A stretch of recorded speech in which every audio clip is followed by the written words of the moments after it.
कि आपके घर का फेस माना जाता है। इसके आसपास की जो चीजें होती है वो अलग अलग फल देने वाली बताई गई है।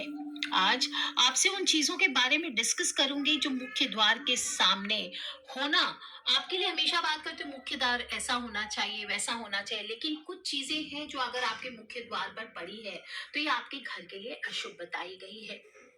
सबसे पहले ध्यान दें कि आपके घर का मुख्य दरवाजा कौन सी दिशा में है।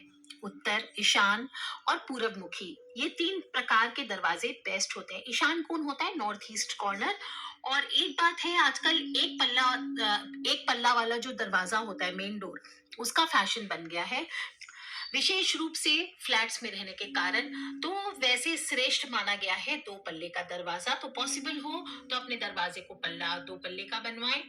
और मुख्य द्वार का आकार भी ज्यादातर सब राउंड करवाने लग गए हैं, लेकिन जो त्रिकोण त्रिकोण हो, गोल हो, स्क्वायर हो, मल्टी डायमेंशनल हो, यानी बहुभुज हो, ऐसा आपका घर का दरवाजा नहीं होना चाहिए। हमेशा रेक्टेंगल होना चाहिए। और अगर आप भी अपना घर का मुख्य द्वार प्लान कर रहे हैं, फ्यूचर में अपना मकान बनाने जा रहे हैं, तो ध्यान रहे कि जो मुख्य द्वार, विशेष रूप से वो दीवार जहां पर आप अपने घर का दरवाजा लगाने वाले हैं, उसे 9 भाग में बराबर बांट दीजिए।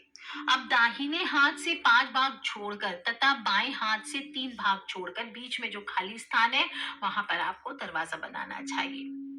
दोस्तों, यदि आपकी गलत दिशा में दरवाजा है या भूमि दोष है तो आप कितना भी बड़ा महल बना लीजिए, उसमें जो लोग हैं रहने वाले, उनका जीवन दूषित रहेगा, उनका जीवन दुखी रहेगा, परेशानियों से घिरा रहेगा, उनमें आत्मसम्मान की कमी रहेगी। उनके कई बार तो ये बच्चों को गलत दिशा में भी लेकर के जाते हैं, कई बार इनके जीवन की उन्नति में बाधक होते हैं। तो ऐसे घर को या तो तुरंत छोड़ देना चाहिए या फिर वास्तु के हिसाब से इनका रेक्टिफिकेशन करना चाहिए।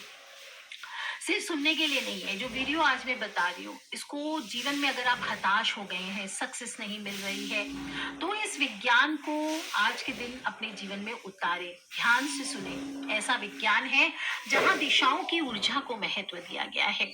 और यह आज की नहीं है, हजारों लाखों साल पहले हमारे ऋषि मुनियों ने पंचतत्व की जो ऊर्जा है इसको पहचाना और मनुष्य के जीवन पर इसका जो प्रभाव पड़ता है उसको जाना, उसका अध्ययन किया और एक तोहफे के तौर पर हमें ये गिफ्ट कर दिया। इसलिए वास्तु